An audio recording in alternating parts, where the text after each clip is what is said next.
देखो भैया, हम जिंदगी में क्या बनेंगे, आबाद होंगे, बर्बाद होंगे, सफल होंगे या असफल होंगे, अमीर बनेंगे, गरीब बनेंगे, ये इस बात पर सबसे ज़्यादा डिपेंड करता है कि हम किन लोगों को फॉलो कर रहे हैं, हम किन लोगों को देखते हैं, हम किन लोगों को सुनते हैं, हम किन लोगों के साथ उठते बैठते हैं, किन लोगों की बातें हमारे कानों तक जाती है, किन लोगों को हम बार बार अपनी आंखों से देखते रहते हैं। सबसे ज़्यादा डिपेंड करता है इसी बात पर, और इसी को हिंदी में संगत भी कहते हैं। देखो, आज आप में हम में से ज़्यादातर लोग अमीर बनना चाहते हैं। अमीर बनना चाहते हैं? नहीं नहीं नहीं नहीं, हम में से ज़्यादातर लोग अमीर दिखना चाहते हैं। ऐसे ही लोगों को मैं कहता हूँ फेक रिच। जो लोग अमीर होते नहीं हैं, जिनके पास पैसा है नहीं सच में, लेकिन दिखाते वो ज़रूर हैं कि हमारे पास पैसा है, थ्रू गाड़ी, थ्रू फ़ोन, थ्रू कपड़े, थ्रू अंग्रेजी बोलचाल, डिमडम। लेकिन कुछ लोग ऐसे होते हैं जो रियल रिच होते हैं, जो सच में धन संपत्ति वाले होते हैं, पैसे वाले होते हैं। अब दिक्कत यह है कि हमारी सोसाइटी में, वो सोसाइटी चाहे हमारे आसपास रहने वालों की हो, वो सोसाइटी चाहे सोशल मीडिया की हो, यूट्यूब, इंस्टाग्राम, ट्विटर, इन सब चीज़ों को भी हम बार बार लगातार देखते हैं। सबसे ज़्यादा समय तो हमारा इन्हीं पे जाता है। चाहे हम फिल्मों को देखते हैं, हम किसी को भी देखते हैं, चाहे फिल्मों के माध्यम से, थ्रू सोशल मीडिया के माध्यम से, या अपने आस पड़ोस रहने वाले लोगों को, या अपने ऑफिस में, अपने पड़ोसियों को, अपने दोस्तों में। सर 99% लोग जो आप देख रहे हो, चाहे सोशल मीडिया पर, चाहे फिल्मों में, चाहे आसपास, वो 99% फेक रिच हैं, जिनके पास पैसा है नहीं, लेकिन पैसे का दिखावा। अब ये 1% है। तो हमारे लिए तो भैया खतरे की घंटी है। ना सिर्फ हमारे लिए, हमारी अगली जनरेशन के लिए भी खतरे की घंटी है, हमारे बाल बच्चों के लिए भी खतरे की घंटी है। क्या खतरे की घंटी है? अभी शुरुआत में मैंने क्या बोला, हमारी जिंदगी वैसी बनती है हम जैसे लोगों को फॉलो करते हैं, जैसे लोगों को हम बार बार देखते हैं, जैसे लोगों की बातें हम बार बार सुनते हैं। तो हम किन लोगों को देख रहे हैं बार बार? सर सोशल मीडिया भरा पड़ा है फेक रिच से।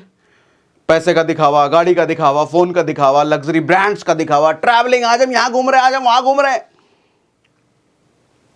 हमारे आसपास लोग ऐसे भरे पड़े हैं। तो जब हम बार बार इन्हीं लोगों को देख रहे हैं, इन्हीं लोगों को फॉलो कर रहे हैं, इन्हीं लोगों की बातें सुन रहे हैं, तो हम क्या बनेंगे? यही बनेंगे चाचा ना। इधर तो बनवे नहीं करेंगे। ये तो हमको दिख ही नहीं रहा है कौन लोग हैं, किधर है भैया रियल रिच, किधर मिलते हैं लोग। ये तो पता ही नहीं है। आइडेंटिफाई कैसे करें इन लोगों को, क्या क्या लक्षण है, आज यही सीखेंगे हम। क्या क्या लक्षण है इन लोगों को भैया, आइडेंटिफाई कैसे किया जाए। सर पहला लक्षण, wrong inspiration for wrong purpose.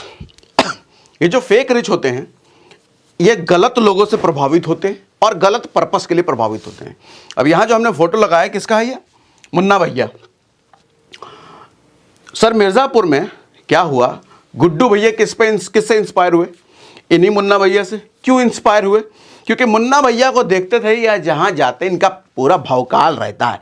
जहां कॉलेज में क्लासरूम में घुसे लोग खड़े हो जाते हैं, टीचर कुछ बोल नहीं पाता है, पूरा दबदबा है इनका। अब जब देख रहे हैं इनको इतनी इज्जत मिल रही है, इतना दबदबा, इतना भौकाल है, तो हमको भी मुन्ना भैया का जैसा बनना है। सर गुड्डू भैया क्या हुए? बन गए मुन्ना भैया जैसा।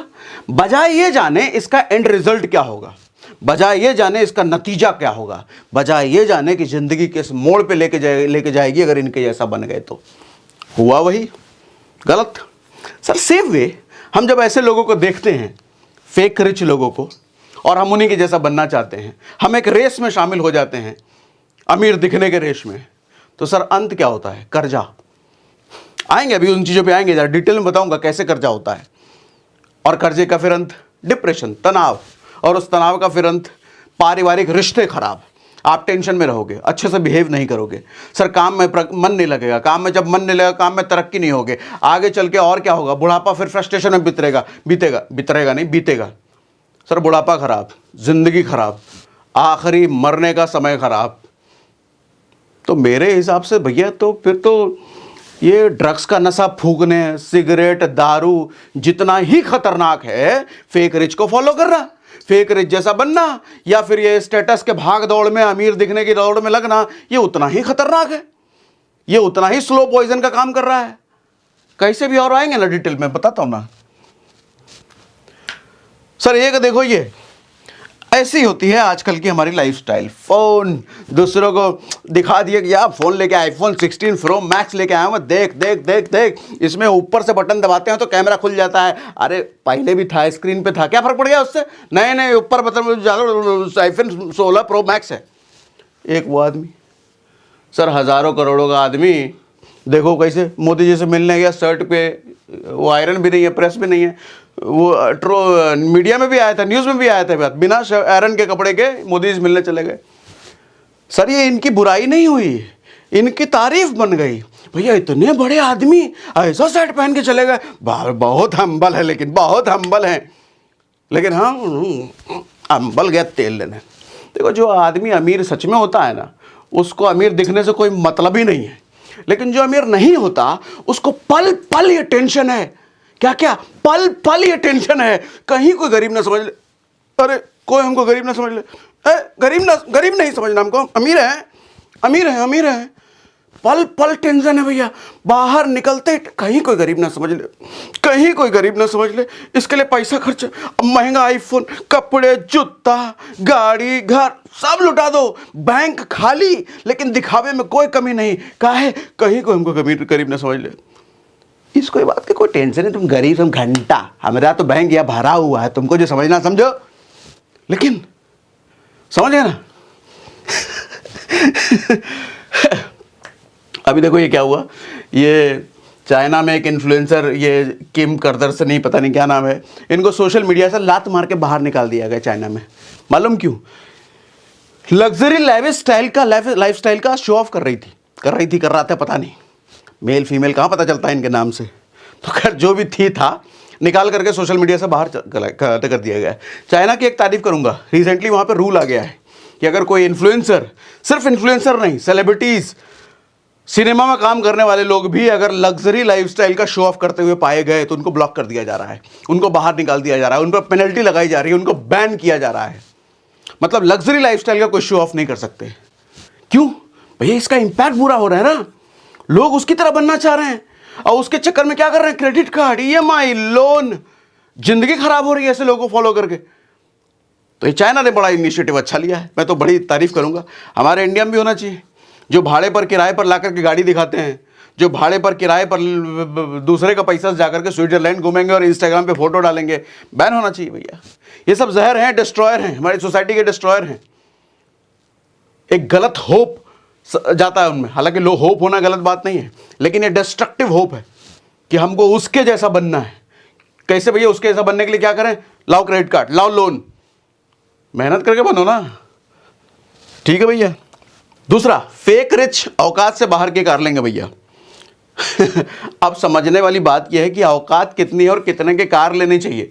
मुझसे कुछ लोगों ने कमेंट में पूछा भी था, अच्छा कुछ पुराने वीडियो सेशन में था, तो चलो उन लोगों को ये जवाब मिल जाएगा, भैया कार लेने का हमारा क्या कैलकुलेशन होना चाहिए, कितनी कमाई पे कितना कार लेना चाहिए। सर कार लेने का सिंपल फॉर्मूला है 20-10-5, 20 का आधा 10, 10 का आधा 5। क्या मतलब है इसका, समझो। सर 20% डाउन पेमेंट आपको करना है, इतनी औकात तो होनी चाहिए कि 20% डाउन पेमेंट कर सको। 10 लाख की अगर गाड़ी लेनी है तो 2 लाख रुपए डाउन पेमेंट करने की औकात तो होनी चाहिए।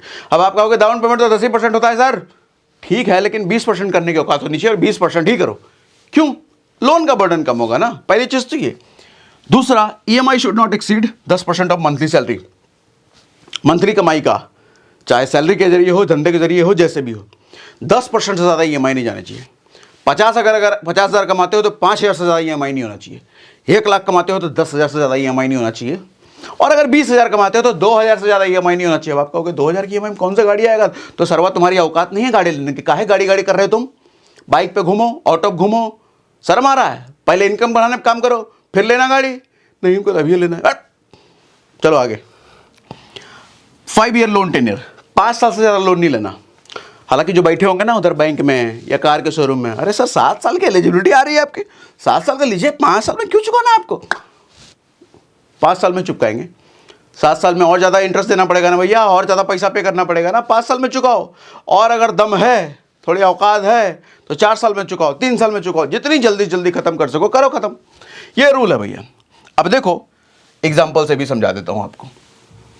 इसके लिए कुछ नहीं करना, गूगल में सीधा लिखो कार लोन EMI गलत लिखा मैंने, कोई भी खुल जाए, चलो मैंने पहला वाला ही खोल लिया, खुल जा भैया। एग्जाम्पल समझा देता हूँ। मान लो आपको 5 लाख की गाड़ी लेनी है। 5 लाख की गाड़ी कौन सी आ रही है आजकल? अल्टो तो आ ही रही है, अल्टो आ रही होगी, ठीक है। तो 5 लाख की गाड़ी में मैंने क्या बोला, 20% डाउन पेमेंट, यानी कि 1 लाख तो आपका डाउन पेमेंट जाएगा और 4 लाख रुपए का आप क्या कराओगे, लोन। तो मैं 4 लाख का जरा कैलकुलेट करता हूं, इकाई, दहाई, सैकड़ा, हजार, 10,000, लाख, 4 लाख हो गया। कार लोन लगभग आज के टाइम पे मैं मानता हूं 9%, 8.5% के आसपास है, मैं ज़्यादा ही मान लेता हूं 9%, 5 साल के लिए लोन, ठीक है। अब देखो सर, गाड़ी की ईएमआई आ रही है 8,000 के लगभग, तो 8,000 के लगभग मतलब 8,000 क्या ईएमआई क्या बोला मैं, 10% आपकी टोटल सैलरी का होना चाहिए। तो इस हिसाब से आपकी सैलरी होनी चाहिए 80,000 रुपये। 80,000 रुपये कमाई है तो आपकी ऑल्टो लेने की औकात है भैया। लेकिन आदमी क्या कर रहा है आज का टाइम, 80,000 सैलरी वरना लेंगे। अब वरना कितने लाख की, 15-16 लाख की, 20 लाख की, नहीं क्रेटा क्या होगा, थोड़ा ईएमआई कर लेंगे मैनेज। अरे तुम कुछ नहीं मैनेज करोगे, तुम कर्जे में फंसोगे। पूरा लक्ष्य नहीं तुम्हारा वही दिख रहा है। साला 80,000 की सैलरी पे क्रेटा उठाओगे तुम, बेवकूफ़ कहीं के। 80,000 की सैलरी पे अल्टो उठेगा, उससे ऊपर कुछ नहीं। और अगर 50,000 की सैलरी पे हो तो फिर कितना, 20% मतलब 50,000 की सैलरी है, 50,000 की अगर आपकी सैलरी है तो कितना ईएमआई दे सकते हो आप, 5,000 रुपये। 5,000 रुपये में कौन सी गाड़ी आएगी, मुझे पता नहीं कौन सी गाड़ी आएगी, जो आएगी 5,000 की ईएमआई अफोर्ड कर सकते हो भैया। 1 लाख अगर है तो आप कितना दे सकते हो, 1 लाख की अगर सैलरी है आपकी तो 10,000 रुपये आप ईएमआई दे सकते हो। आजकल तो क्रेटा वेटा में जाओगे तो शायद मुझे लगता है 20-25,000 रुपये की ईएमआई जाती है। मतलब क्रेटा लेने के लिए आपकी सैलरी कम से कम 2 लाख रुपये से ऊपर होनी चाहिए, तब जाके आप क्रेटा ले सकते हो। ऐसे तो सोचना नहीं, बिल्कुल नहीं सोचना, ठीक। तो ये कार का कैलकुलेशन था भैया। अब आप मत बोलना कार लेने का कैलकुलेशन क्या है। अब आ जाओ उधर वापस से, ठीक है ना। कार वाला समझ में आया कि नहीं, समझा दिया कि नहीं समझ आया बताना। अच्छा, fake rich have no emergency fund. अब जरा इसको समझो। ये फोटो अक्षय कुमार है, राहुल रॉय है। राहुल रॉय जानते हो ना, धीरे धीरे से मेरी जिंदगी में आना, एक कविता नहीं था, गाना था, ऐसे नहीं था। ये वही है सुपरस्टार, पहली फिल्म आशिकी, और आशिकी से पहली फिल्म से सुपरस्टार। उस वक्त गेस करो अक्षय कुमार की औकात क्या रही होगी। अरे अक्षय कुमार उस टाइम पे नया नया इंडस्ट्री में आया था, इसकी कोई औकात ही नहीं थी अक्षय कुमार की, और ये सुपरस्टार था। आज ये भाई साहब कहीं भी नहीं है, ये भाई साहब आज भी सुपरस्टार है। समझाना क्या चाहता हूँ इससे फोटो दिखा करके, समझाना ये चाहता हूँ सर, बुरा वक्त हर आदमी का आता है। कुछ आदमी का बुरा वक्त परमानेंट रह जाता है, कुछ आदमी बुरा वक्त से जूझ करके आगे निकल जाता है, वापस वो सफल हो जाता है। लेकिन एक चीज़ तो तय है, हर आदमी की ज़िंदगी में बुरा वक्त आता ज़रूर है। लेकिन कुछ बेवकूफ़ लोग, गधे लोग, निहायती बेवकूफ़ लोग इस बात को मानते ही नहीं है कि उनके लाइफ में बुरा वक्त आ सकता है। अरे हम तो मेहनती हैं, जॉब लग गया हमारा इन्फोसिस में, ऐसे कैसे हमारा खराब कैसे आ जाएगा, बुरा वक्त नहीं आ सकता, मानते ही नहीं है। अच्छा, उनको कहो कि भैया लॉन्ग टर्म इन्वेस्टमेंट करो 30 साल 40 साल के लिए, अगर मर गए तो, नहीं रहे तो, अच्छा वहाँ नेगेटिव, यहाँ पॉजिटिव सोचेंगे। इतना पॉजिटिव कि बुरा वक्त आ ही नहीं सकता। सर किसी का भी आ सकता है। कल को भगवान ना करे नौकरी ना रहे, धंधा पानी डाउन हो गया, एकदम पैसा अचानक से मुफ्त का जरूरत पड़ गया, क्या करोगे। इन लोगों का, गरीबों का सहारा तो यही है। गरीब मतलब ये निकम्मे लोग, क्रेडिट कार्ड से ले लेंगे। अरे नहीं, ये फेक रिच की मानसिकता है। रियल रिच की मानसिकता वाले लोग पहले इमरजेंसी फंड बना के रखते हैं। क्या होता है emergency fund? Sir emergency fund वो फंड है जो इमरजेंसी में आपको जरूरत पड़े। Fake rich gets inspiration from liabilities. बहुत कड़वा सत्य है भैया, बहुत कड़वा सत्य। देखो क्या होता है, मैं कहता हूं हमारे आस पड़ोस के लोग, हमारे ऑफिस कलीग या सोशल मीडिया इन्फ्लुएंसर या जिससे भी, जिसकी भी गाड़ी, जिसका भी पहनावा ओढ़ावा, जिसका भी फोन, जिसकी भी कुछ भी देख करके आप इंस्पायर हो रहे हो ना सर, वो सब लाइबिलिटीज़ हैं, वो सब डेप्रिशिएटिंग एसेट है। गाड़ी की वैल्यू घटनी है, फ़ोन की वैल्यू घटनी है, कपड़े या जो भी वो दिखा रहा है, या आप जिसका भी देख रहे हो, सब डेप्रिशिएटिंग एसेट है सर। उसी को तो लाइबिलिटीज़ कहते हैं। इन लोगों को मैं कहता हूँ देखना ही बंद करो, इन लोगों को सुनना ही बंद करो जिनकी लाइबिलिटीज़ आपको इंस्पायर कर रही हैं। सर उन लोगों को देखना सुनना शुरू करो जिनके एसेट आपको इंस्पायर करते हैं। फेसबुक का एसेट देखो कितना है, मुकेश अंबानी का एसेट देखो कितना है, इन्फ्लोसिस के फाउंडर नारायण मूर्ति का देखो कितना एसेट है। ऐसे बड़े बड़े बिलियनर्स को फॉलो करो ना, देखो उनका एसेट कितना है, और वो आपको इंस्पायर करनी चाहिए, इसकी तरह मुझे एसेट बनाना है, इसकी तरह मुझे अपना बिजनेस बनाना है, वो इंस्पिरेशन होनी चाहिए। किसी स्टॉक मार्केट के बड़े इन्वेस्टर को फॉलो करो, उसका पोर्टफोलियो कैसा है, वो कैसे कैसे इन्वेस्ट करता है, उसकी स्ट्रैटेजी आपको इंस्पायर करनी चाहिए, उसका वेल्थ आपको इंस्पायर करना चाहिए। मैं तो कहता हूं ये जितने भी मिडिल क्लास वाले लोग हैं सर, चाहे वो आपका नेबर हो या जो भी हो, जो फेक रिच है, जो दिखावा करता है, उसके जस्ट अपोजिट करो आप, उसके जस्ट अपोजिट। और क्या क्या जस्ट अपोजिट हो सकता है, पूरी लिस्ट मैंने लिख रखी है यहाँ पे। मैं कहता हूं अगर वो आदमी महंगा फोन खरीदता है तो आप सस्ता फोन खरीदो, जस्ट उसके अपोजिट करो। वो आदमी अगर महंगी गाड़ी खरीदता है तो आप सस्ती गाड़ी खरीदो। वो आदमी अगर बहुत ज्यादा घूमता फिरता है, कभी ये कभी यहां कभी वहां, कभी ये देश कभी वो देश, आप बिल्कुल मत घूमो और अपने पैसे को वेल्थ बनाने में लगाओ। स्टॉक मार्केट में डालो या नए नए स्किल सीखो या कुछ भी करो, जो पैसा आपका ग्रो होना चाहिए, माइंडसेट आपका ग्रो होना चाहिए, नया नया एजुकेशन मिलना चाहिए, उधर करो आप अपना समय। Sir they laugh at you, आप भी हंसते हैं, अरे कहीं तुम कहीं घूमने नहीं जाते हो, कहीं तुम घूमने जाते ही नहीं, तुम आज तक कहीं गए नहीं हो। हंसने दो उनको, तुरंत निकल जाओ, उनको हंसने दो, आप शांत रहो। वो क्या कर रहे हैं, हंस रहे हैं, तो हंसने का उल्टा शांत। वो जो भी करे आप उसका शांत उल्टा करो, बिल्कुल उल्टा। Sir they do too much gossips, होते ना, ग्रुप मिल गया है, बहुत ज्यादा गॉसिप चल रहा है, उसने तो पता नहीं है तुमको गाड़ी लेने का प्लान कर रहा है, अरे यार क्या फोन लिया, उसके फोन में फीचर क्या है यार, अरे उसके जूते देखें, गजब के जूते हैं, पैर रखते ही 2-3 फीट ऊपर कर देता है वो। आपको क्या करना है, you stay away from this groups, ऐसे ग्रुप से दूर रहो, दूरी रखो। जितना ये फालतू गॉसिप अनप्रोडक्टिव बातें जो करने वाले ग्रुप्स हैं ना सर, उनसे निकल जाओ। मेरे को तो ऐसा आदमी समझ ही नहीं आता है, ऐसे ग्रुप मेरे को समझ नहीं आते, फालतू की बातें। अरे आजकल के बच्चे बड़े शैतान हो गए, अरे नॉर्मल सी बात है, दुनिया को पता है यार, इसमें मैं तुम्हारे क्या हाँ में हाँ मिलाऊं। मैं ऐसे लोगों से साइड हो जाता हूं। मुझे आदमी वो समझ में आता है जो लक्ष्य की बात करता है, गोल की बात करता है, मनी मैनेजमेंट की बात करता है, जो अपने वेल्थ को बढ़ाने की बात करता है, मुझे वो सब आदमी समझ में आता है। इन लोगों से बात करना मुझे पसंद है, फालतू गॉसिप नहीं। अरे आज गर्मी बहुत है यार, तो गर्मी बहुत है तो मैं क्या करूं, अरे तो हर साल पड़ती है गर्मी, सर्दी बहुत हो रही है आजकल, मैं क्या, अरे मारे लपड़, ऐसा सर्दी बहुत हो रही है, सब बात करने की चीज है, वो तो हर साल होता है, बेवकूफ आदमी। सर अगर हर हफ्ते वो आउटिंग के लिए जा रहे हैं, कभी किसी रेस्टोरेंट, कभी किसी मूवी हॉल, कभी किसी मॉल, आप क्या करो, घर में रहो और learn new things every week. वो हर साल बाहर घूमने के लिए जा रहे हैं, सॉरी हर हफ्ते बाहर रेस्टोरेंट में फालतू पैसा उड़ा रहे हैं, मॉल में जा रहे हैं, मूवी देखने जा रहे हैं, आप घर में बैठ करके नई नई स्किल सीखो, नई नई चीजें सीखो, अपने आप को और डेवलप करो। जस्ट उल्टा करो। दे टॉक अबाउट लग्जरीज, किसी का फोन, किसी की गाड़ी, किसी के कपड़े, किसी का आउटिंग, किसी का कुछ। आप टॉक करो एसेट के बारे में, इन्वेस्टमेंट के बारे में। अरे वो शेयर देखा, बड़ा बढ़ गया उस शेयर का, यार पी रेशियो तो इतना कम है और बहुत अच्छा चल रहा है, उस आदमी ने क्या इन्वेस्टमेंट किया यार, 100 करोड़ का पोर्टफोलियो बना दिया। अरे वो म्यूचुअल फंड बड़ा अच्छा कर रहा है। ऐसी सी बातें करो ना यार। प्रॉपर्टी का वहाँ का रेट आजकल थोड़ा डाउन चल रहा है, सोच रहा हूँ इन्वेस्ट करूँ, लेकिन किस रेट पे करूँ वो समझ नहीं आ रहा है, वहाँ का सर्किट रेट ये चल। अरे ऐसी सी बातें करो ना, वैल्यू एडिंग बातें हैं ये सब, और ऐसी बातें करके कुछ ना कुछ सीखने को मिलता है, बेवकूफ कहीं से। ठीक, लग्जरी की बातें करते हैं, आप एसेट की बात करो, इन्वेस्टमेंट की बात करो, जस्ट उल्टा करो, अमीर बन जाओगे। एक बहुत सिंपल फॉर्मूला है भैया, ये जो मिडिल क्लास गरीब लोग हैं, चोर चुक्कड़ लोग हैं, जो फालतू की बातें, फालतू की हरकतें, फालतू का काम करते हैं, उनके जस्ट अपोजिट करो, आप अमीर बन जाओगे। वो गरीबी रह जाएंगे, वो सड़ते रहेंगे। इनका ये ऐसी हरकत करने वाले का अगला स्टेप है कर्जा, अगला नेक्स्ट स्टेप ये कर्जा है। एक क्रेडिट कार्ड से जर्नी शुरू होती है, उस क्रेडिट कार्ड की जर्नी से ये ईएमआई तक पहुंचते हैं, फिर मिनिमम ड्यू तक पहुंचते हैं, फिर पर्सनल लोन तक पहुंचते हैं, और पर्सनल लोन के बाद अगला पर्सनल लोन, उसके बाद अगला पर्सनल लोन। ये पर्सनल लोन का जंजाल इनको घेर लेता है, और आखिरी दम तक ये स्ट्रेस, तनाव, पागलपन, इधर तक जिंदगी इनकी खत्म होती है। तो हमको ये करना ही नहीं है, हमको ये करना है उल्टा, एकदम सिंपल, समझे। हाँ, fake rich by things on EMI which they can't afford. Hindi में इसको क्या कहते हैं मालूम?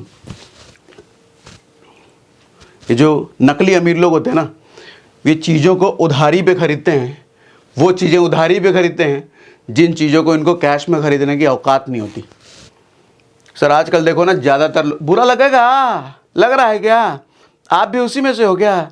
हाँ तो मेरा क्या कर लोगे? मैं तो अच्छी बात बता रहा हूँ, सीखना है सीखो, बुरा लग रहा है भाग जाओ, बंद करो। मैं तो अच्छी बात सिखाऊंगा भैया। TV, fridge, AC, phone, car, इनमें से कौन सी चीज लोगों को आप देखते हो कैश में लेके आए, वो पूरा पैसा पेमेंट करके आए? सब ईएमआई पे है सर। कोई भी ऐसा आइटम 15-20 हज़ार से ऊपर का अगर जिस आदमी के घर में आप देखो, और मिडिल क्लास 50-60 हज़ार की सैलरी, लाख रुपए से कम, सर वो ईएमआई पर है। ईएमआई तो ऐसी चीज है, चारों तरफ से आदमी लदा हुआ है। सर गलत नहीं है ईएमआई पर लेना, ऑफर मिलते हैं ईएमआई पर, लो बिल्कुल लो, लेकिन वही चीज ईएमआई पे लो जिसको कैश में लेने की औकात है। 50 हज़ार की सैलरी और 50 हज़ार का फ्रिज उठा करके लाए हैं। सर औकात है 50 हज़ार का फ्रिज लेने का? उसका 50 हज़ार का सैलरी है, कहां से लेगा 50 हज़ार का फ्रिज? ईएमआई है ना, क्रेडिट कार्ड है ना, देते रहेंगे आराम से। पहले पता चला इस महीने फ्रिज की ईएमआई चालू, अगले महीने फ़ोन की ईएमआई चालू, उसके अगले महीने टीवी की ईएमआई चालू, उसके अगले महीने किसी और की ईएमआई चालू। साला 12 महीने का तुम्हारा कैलेंडर बुक है, हैं? किस किस चीज़ की ईएमआई कहाँ कहाँ बढ़ानी है। आदमी ये नहीं समझता कि कल आने वाली कमाई का खर्चा हमने आज ही फिक्स कर दिया। कल आने वाली कमाई का मर्डर का प्लान हमने आज ही कर दिया। कल आने वाली कमाई को हमने आज ही बुक कर दिया, इसको किधर जाना है। तो कल जो कमाई आएगी सर, कल जो लक्ष्मी आने वाली है, वो कैसी लक्ष्मी आएगी? नाराज लक्ष्मी नहीं आएगी, सुस्त लक्ष्मी नहीं आएगी, बुरा मानने वाली लक्ष्मी नहीं आएगी। तुमने भगाने का इंतजाम पहले कर रखा है। 12 महीने की ईएमआई करा डाली है फ़ोन की। फ़ोन तो आज लिया है, फ़ोन तुमको कितने दिन खुशी देगा? 1 हफ्ता, महीना, ज़्यादा से ज़्यादा। लेकिन इसकी ईएमआई तो पूरे 12 महीने तक जाने वाली है। सर फ़ोन की खुशी 1 ही महीना है, लेकिन उसका दुख हर महीने 12 महीने तक आएगा। इसको समझदारी कहेंगे, बेवकूफ़ी, महा बेवकूफ़ी कहेंगे, महा गधापना वाला हरकत है ये सब। ईएमआई बुरा नहीं है, क्रेडिट कार्ड यूज़ करना बुरा नहीं है। मैं तो खुद करता हूँ क्रेडिट कार्ड यूज़। मेरे 90% एक्सपेंसेस मेरे क्रेडिट कार्ड से होते हैं। मैं तो क्रेडिट कार्ड पर पूरा वीडियो बना रखा है, 3 मिलियन के आसपास व्यूज़ है। देखो ना, सागर सिन्हा क्रेडिट कार्ड सर्च करो। मैंने ये भी वीडियो बना रखा है, क्रेडिट कार्ड से पैसे कैसे बनते हैं, पैसे कैसे कमाए जाते हैं। क्रेडिट कार्ड बिल्कुल बुरी चीज़ नहीं है, लेकिन अगर आप उनसे उतनी ही चीज़ खरीदो जितने खरीदने की आपकी औकात है। औकात कहने का मतलब जितने पैसे आपके सेविंग अकाउंट में हैं, उतनी चीज़ आप से क्रेडिट कार्ड से खरीदो। और पर्पस क्रेडिट कार्ड से खरीदने का, उसके बोनसेस का फ़ायदा उठाना है, उसके रिवॉर्ड पॉइंट का फ़ायदा उठाना है, उसके कैशबैक का फ़ायदा उठाना है। ये नहीं होना चाहिए बैंक में तो पैसे नहीं है लेकिन हमको लेना है फ्रिज। घर वाली डंडा कर रही है कि फ्रिज नहीं लिया, तुम क्या कर रहे हो, इतने साल से नौकरी कर रहे हो, चलो क्रेडिट कार्ड, ईएमआई। सरवा ये गलत है। ऐसे आदमी को लपड़ मारे मारे मारे मारे मारे मारे गाले लाल कर देना चाहिए। ये आदमी अपना भविष्य खराब कर रहा है, अपने बाल बच्चों का भी भविष्य खराब करेगा। क्या सिखाएगा उनको फिर? ये मनी मैनेजमेंट सिखाएगा? इसको खुद नहीं आ रहा है, ये खुद कर्जे में फंसने जा रहा है, मनी मैनेजमेंट आएगा इसको, समझे? कल आने वाले पैसों का आज ही इसने खर्चा बुक कर दिया है। ये बड़ी इंपॉर्टेंट लाइन है। जिस चीज़ को खरीदने की औकात कैश में ना हो ना, उसको ईएमआई पे बिल्कुल मत खरीदना। फिर से बोलूं, जिस चीज़ को खरीदने की औकात आपकी कैश में नहीं है, उसको ईएमआई पे कभी मत खरीदना। कर्जे की शुरुआत वहीं से होती है, और कर्जा शुरुआत में बड़ा हल्का लगता है। अरे 5,000 का तो ईएमआई है, क्या कल कर देंगे ना, अगले महीने चुका देंगे ना। सर वो 5 से 7 कब बनेगा, 7 से 10 कब बनेगा, 10 से 15 कब बनेगा, और उसी तरीके से वो मल्टीपल्स में कब बनने लग जाएगा, पता भी नहीं चलेगा सर, पता भी नहीं चलेगा आपको, पता भी नहीं चलेगा। इतना स्लोली वो होगा ना, और इतना फास्ट भी होगा, आपको पता भी नहीं चलेगा। मत करो, आज के आज रोको। ये लाइन को लिख लो कहीं बड़ा सा दीवार में। अगला, fake rich don't invest on asset. हाँ, ये भी बड़ी अच्छी बात है। सर आपकी कमाई आपको कभी अमीर नहीं बनाती, आप उस कमाई का इस्तेमाल कैसे करते हो वो अमीर बनाती है। जस्ट इसके वाइस वर्सा, आपकी कमाई आपको कभी अमीर या गरीब नहीं बनाती, आपकी कमाई का इस्तेमाल आपको अमीर या गरीब बनाती है। मैं अक्सर लोगों को कहते सुनता हूँ, अरे जब कमाई बढ़ेगी तब थोड़ा इन्वेस्टमेंट करेंगे ना, अभी तो कुछ बच भी नहीं रहा है ना, अभी तो सब कुछ खर्चे में जा रहा है, अगले साल देखते हैं बोनस आएगा, कुछ इंक्रीमेंट होगा तो फिर कमाई में इन्वेस्टमेंट शुरू करेंगे। आप इस बात को समझ नहीं रहे हो चाचा, कर क्या रहे हो आप अपनी ज़िंदगी के साथ। सर जब 10,000 की कमाई थी ना आपकी, तब भी आपके खर्चे चल रहे थे, आज 15 हुआ फिर भी चल रहा है, 20 हुआ तब भी चल रहा है, कल 50 होगा और लाख होगा तब भी चलेगा। इन्वेस्टमेंट आपने आज तक नहीं किया है, कल भी नहीं करोगे। कारण क्या है? आपकी थोड़ी सी कमाई बढ़ती है ना, तो यहाँ चिल्ल मच जाता है, अब नया क्या खरीदें। थोड़ी और कमाई बढ़े ना, अब नया क्या खरीदें।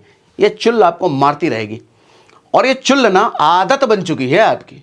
कमाई आपकी 1 करोड़ काहे नहीं पहुंचेगी नहीं, वैसे जब तक कुछ सीखोगे नहीं, नया नया स्किल डेवलप नहीं करोगे, नहीं पहुंचेगी। लेकिन एग्जाम्पल ले ली, अगर पहुंच भी गई फिर भी कहीं नहीं कर पाओगे इन्वेस्ट। चाचा काहे कि आपकी आदत बिगड़ चुकी है, समझे। फेक रिच एसेट में इन्वेस्ट नहीं करते, इनको तो लग्जरीज चाहिए खाली। सर लोग लाखों कमा करके हजारों नहीं बचा पा रहे आज। लेकिन कुछ लोग ऐसे हैं जो कमा हजारों रहे हैं लेकिन बचा लाखों में रहे हैं। एसेट लाखों का बना लिया है, पोर्टफोलियो लाखों का बना लिया है। एक एग्जांपल बताता हूं ना अपना ही। मेरा एक दोस्त है, मैं देखो 2019 में मैंने जॉब छोड़ा। मुझे याद भी याद है 2019 अप्रैल महीना था जब मैंने फाइनली अपनी जॉब को अलविदा कह दिया। वो जो मेरा दोस्त है आज भी जॉब कर रहा है। आप में से जो लोग बहुत पहले से मुझे जानते हैं, आपको पता होगा मेरा प्रोफाइल। मैं सॉफ्टवेयर इंजीनियर हुआ करता था। 2019 में मैंने अलविदा कहा जॉब को। वो आदमी आज भी सॉफ्टवेयर इंजीनियर है, आज भी जॉब कर रहा है। डिफरेंस ये है कि 2014 से मैंने एसआईपी, म्यूचुअल फंड वगैरह इन्वेस्टमेंट चालू करी थी। वो जो मेरा दोस्त है वो 2006 से इन्वेस्टमेंट कर रहा है। वो 2006 से मैं उसको कहता था क्या बेवकूफ़, क्या एसआईपी म्यूचुअल फंड कर रहा है, भाग जाइए, सब शेयर मार्केट जुआ है, पगला वो लगाए हो, क्या ये सब कर रहे हो। मैं ज्ञान देता था उसको, ये ऐसा ज्ञान, और वो मेरी मानता नहीं था। नतीजा ये हुआ है कि मैंने जो जर्नी 2014 से शुरू करी, उसने जो जर्नी 2006 से शुरू करी, आज उसका एसआईपी म्यूचुअल फंड का पोर्टफोलियो की ही सिर्फ बात करें ना।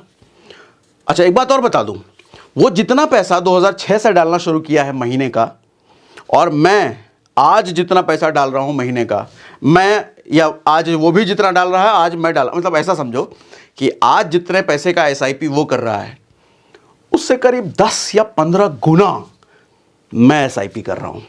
उससे कम से कम 10 टाइम्स ज़्यादा पैसा, 10 टाइम्स। लेकिन हकीकत जानते हो, उसके पोर्टफोलियो को आज तक मैं मैच ही नहीं कर पाया। उसके आसपास भी कहीं नहीं है मेरा पोर्टफोलियो, मतलब इतना नीचे है उससे मेरा।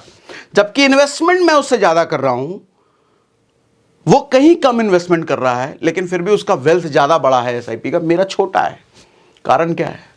सर वो 2006 से कर रहा है, मैं 2014 में आया हूँ, इतने साल बाद।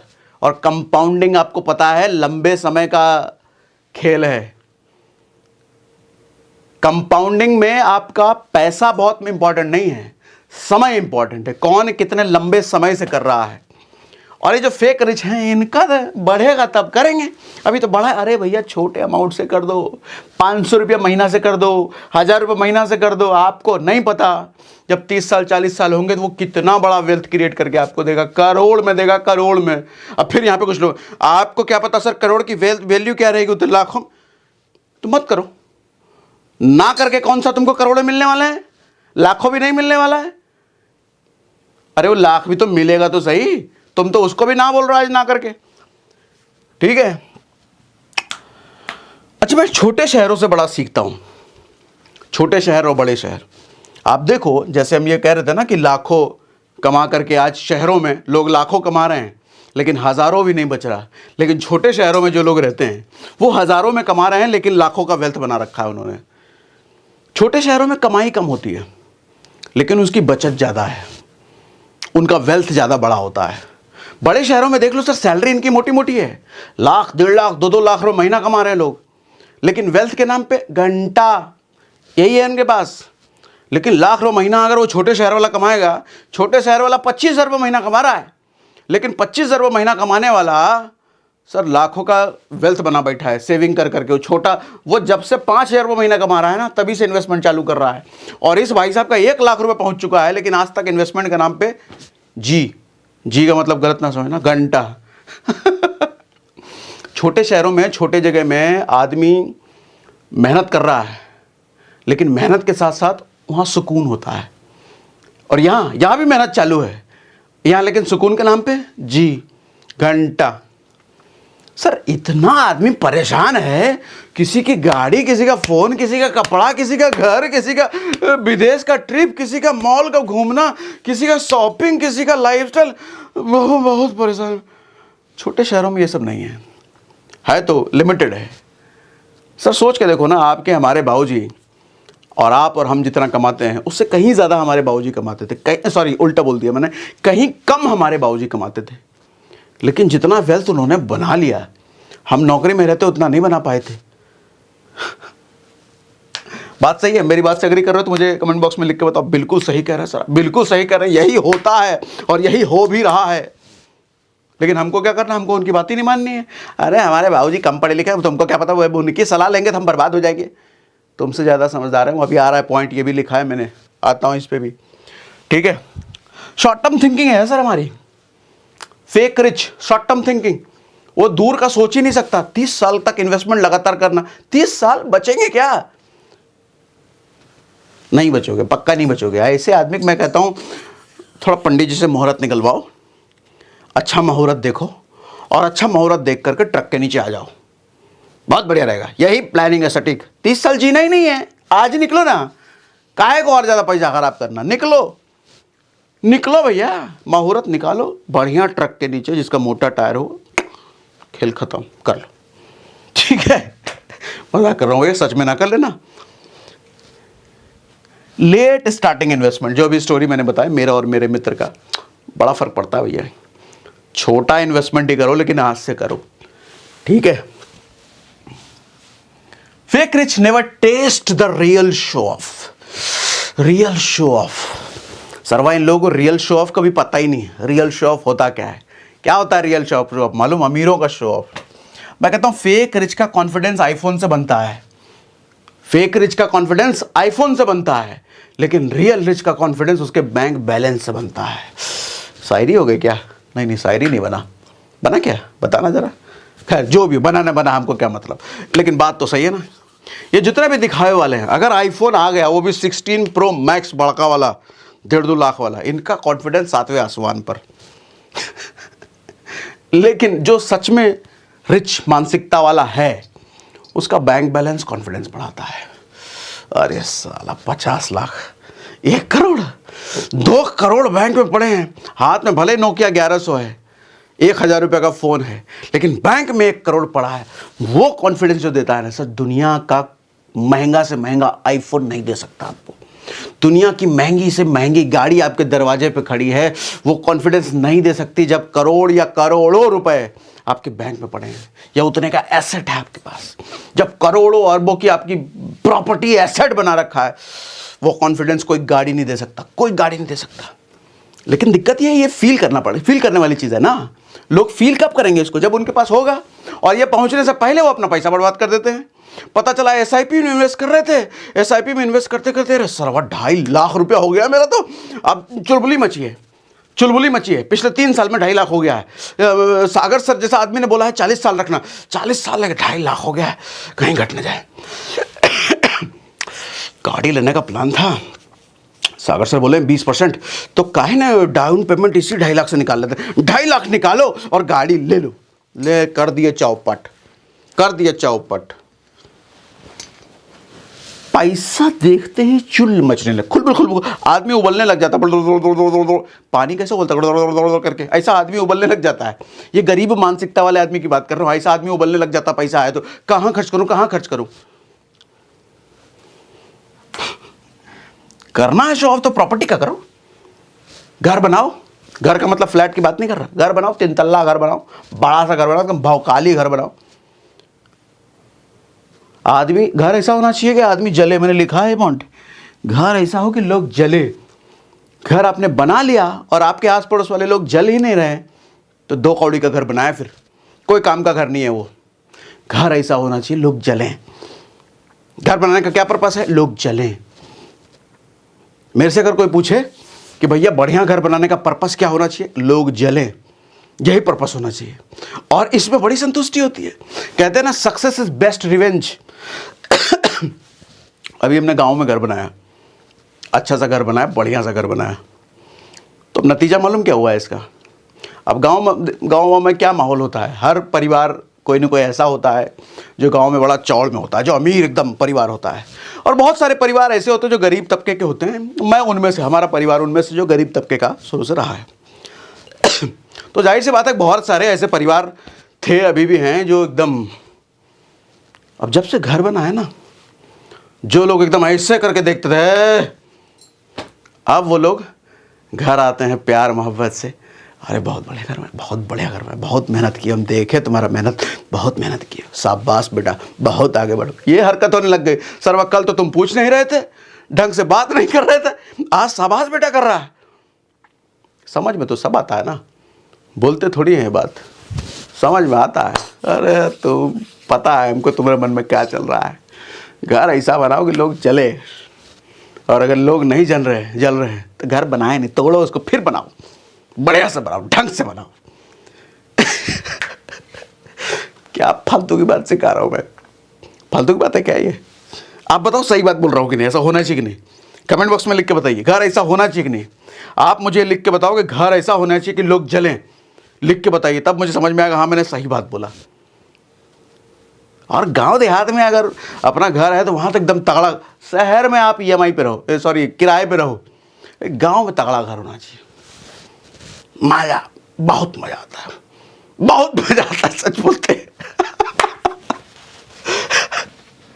ठीक है, प्रॉपर्टी का शो ऑफ करो, ये अमीरों वाला शौक है।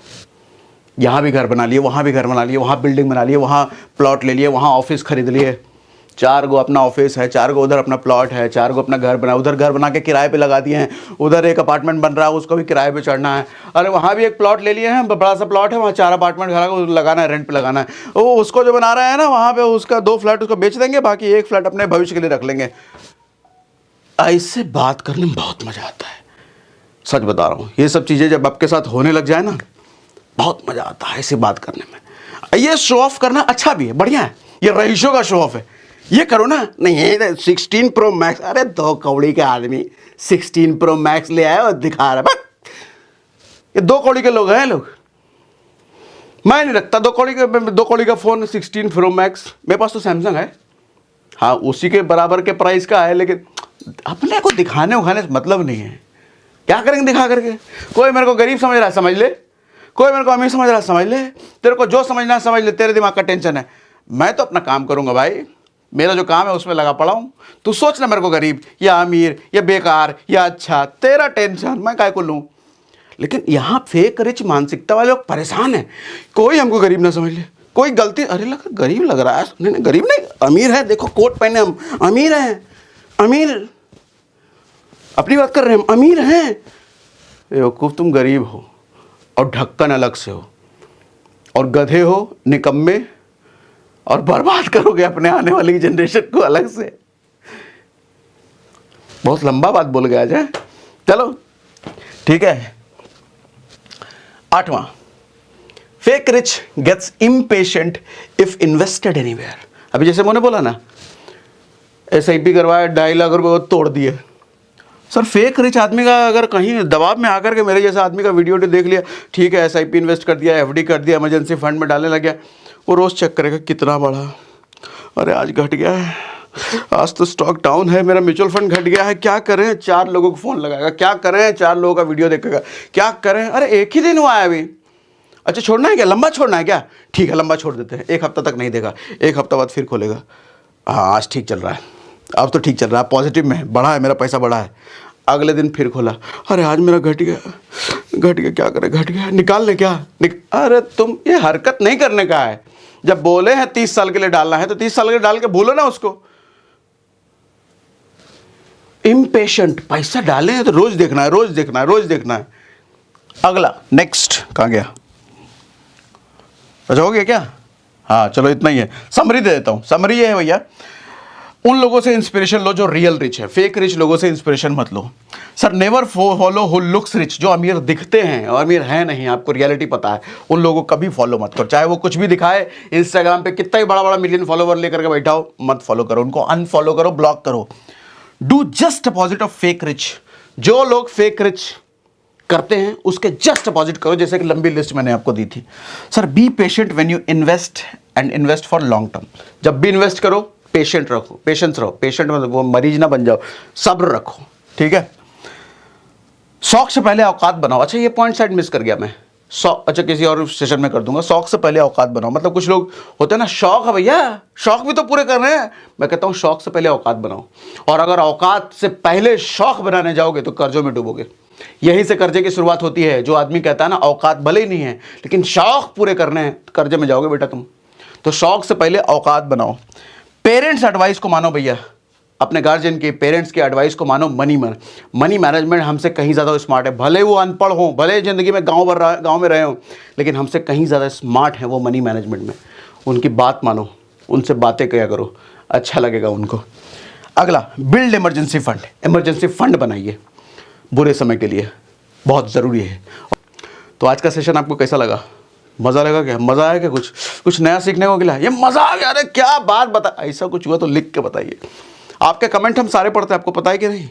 रिप्लाई भले नहीं कर पाते लेकिन पढ़ते सारा। तो कमेंट में लिख के बताइए मज़ा आ गया, क्या बात, क्या सीखा, एकदम दिल की बात बोल दिया, यही तो मेरे दिल में था, ऐसा कुछ था, तो लिख के बताइए। हो गया, ख़त्म, इतना ही है, समरी पे आ गए। अब बंद कर दो।